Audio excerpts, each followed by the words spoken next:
ഞാൻ അവരെ അവരുടെ ദേശത്ത് നടും.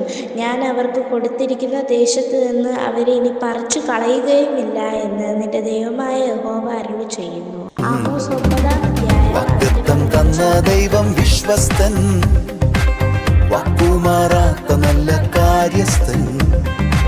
പ്രാർത്ഥന കേൾക്കും ദൈവം സ്വർഗസ്ഥൻ, എന്നുമെന്നേക്കും അങ്ങ് പരിശുദ്ധൻ. തൻ വാഗ്ദത്തങ്ങളെല്ലാം ഉവ്വ് ഉവ്വ് ഉവ്വ് ക്രിസ്തുവേശുവിൽ. ആമേൻ ആമേൻ ആമേൻ. തൻ വാഗ്ദത്തങ്ങളെല്ലാം ഉവ്വ് ഉവ്വ് ഉവ്വ് ക്രിസ്തുവേശുവിൽ. ആമേൻ ആമേൻ ആമേൻ. ഉലകത്തിൻ വാതിൽ അടഞ്ഞിടുമ്പോൾ ഉയരത്തിൻ വാതിൽ